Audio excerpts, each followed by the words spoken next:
You know, for most of our lives, if you got on a plane, chances are it was a Boeing. This was the company that basically invented the jet age for America, right? They gave us the jumbo jet, which opened up travel for everyone. They were just this giant of engineering. But well, today, that story has completely flipped. So how on earth did this American icon lose the sky? Let's dig in. Okay, just look at this number. Let it sink in for a second. In 2024, Airbus, Boeing's big European rival, delivered more than twice as many jets. We're not talking about a little slip-up or a bad quarter here. This is a massive, seismic shift in an industry that, let's be honest, America used to own. And that really brings us to the core question we're tackling today. How did this happen?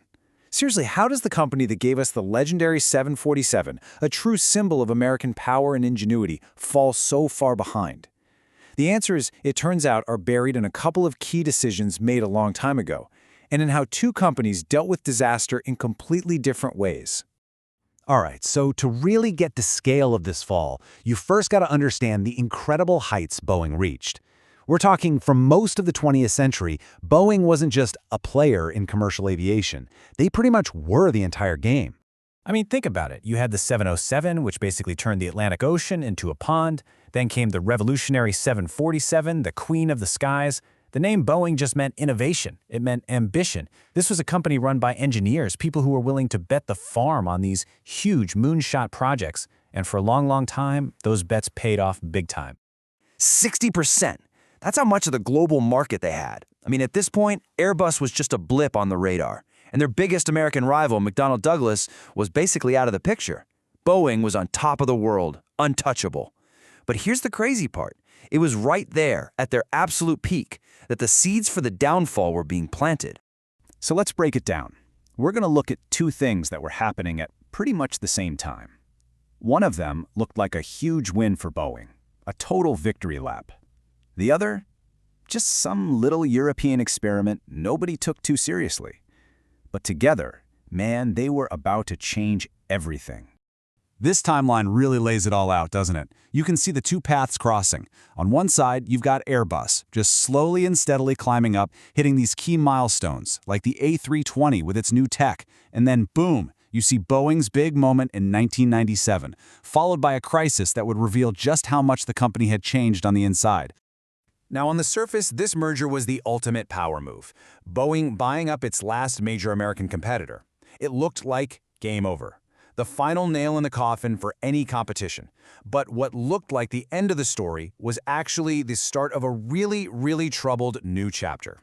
And this quote, wow, it says everything you need to know. This is Harry Stonecipher, the guy who came over from McDonnell Douglas, and he's not hiding it. He's saying, yeah, I wanted to change the culture. Suddenly, Boeing wasn't a company run by engineers trying to build the next amazing thing. It was a business run by numbers guys focused on shareholder value. And make no mistake, this wasn't an accident. It was the plan. You know, they say a crisis doesn't build character, it reveals it. And boy, is that true for companies. In the 2000s, both Airbus and Boeing were about to face huge, company-defining failures. And how each one handled their moment of crisis, well, it would set the course for everything that followed. And when you put these two crises side by side, the difference is just staggering. Okay, so for Airbus, the A380 was a massive, expensive, and honestly super embarrassing mess. Basically, the French and German teams were using different software, so the wiring didn't fit. A huge logistical headache for sure. But then you have the Boeing 737 MAX. This wasn't about logistics. This was a fundamental failure of design, a failure of safety that grew directly out of a culture that was putting costs ahead of good engineering. So what did Airbus do? Faced with this A380 disaster, they basically decided to tear the whole thing down to the studs and rebuild. This Power 8 plan was painful, no doubt about it. But it forced all these separate little national fiefdoms to finally come together and act like one single company. They took their failure, learned a hard lesson, and came out the other side stronger and more efficient. The crisis actually made them better.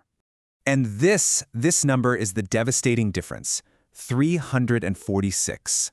Boeing's crisis wasn't about embarrassing delays or losing money. It was about people. 346 people lost their lives because a piece of software, which was really just a band-aid for a design shortcut, went horribly wrong. That was the tragic, ultimate cost of a culture that had lost its focus on safety. So, after all that, after these two companies went down such different paths, what does the scoreboard look like today? Well, to put it simply, the entire industry has been turned completely upside down. I mean, this chart just lays it all bare. Look at those delivery numbers again. 766 for Airbus, just 348 for Boeing. And the order backlog? That's the list of planes people have ordered but haven't gotten yet. Airbus has a lead of almost 3,000 planes. But hey, look over at that third column, Embraer. They're doing something really interesting. They're not even trying to pick a fight with the big two. They're playing a totally different sport. And here it is, visually. The flip is complete. You remember that 60-40 split Boeing had back in its glory days? Well, now it belongs to Airbus. That little European project that people laughed at is now without a doubt the king of the hill. So let's talk about Embraer for a second, because their strategy is just brilliant. They looked at the heavyweight title fight between Airbus and Boeing and said, you know what, no thanks. Instead, they went after the regional jet market. We're talking shorter flights, fewer people, routes where a giant 737 or A320 is just overkill. It's a classic case of finding your niche, and it's how this company from Brazil became the #3 plane maker in the entire world. Okay, so what happens now? The fight for the future of flight is far from over. Everyone, Airbus, Boeing, even Embraer, is looking ahead. But, and this is the key, they are all starting this next race from very, very different starting lines. And you can see that difference right here. On one side, you've got Airbus. They're on top, so they're making these massive bets on wild, future tech like hydrogen-powered planes. They're trying to define what's next. And Boeing?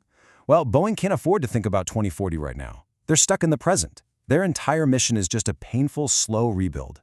They have to fix their quality control, they have to earn back trust, and they have to try and find that engineering soul they lost along the way. Which really brings us to the final critical question. See, Boeing's problem was never about a lack of smart engineers or a lack of money. It was about losing its identity, its soul. So the challenge they face now, it's not just about quality control and production numbers. It's about culture. Can this American icon, a company built by engineers, find its way back after decades of being run like just another spreadsheet? Can it become that company again? Honestly, the future of a legend is riding on the answer.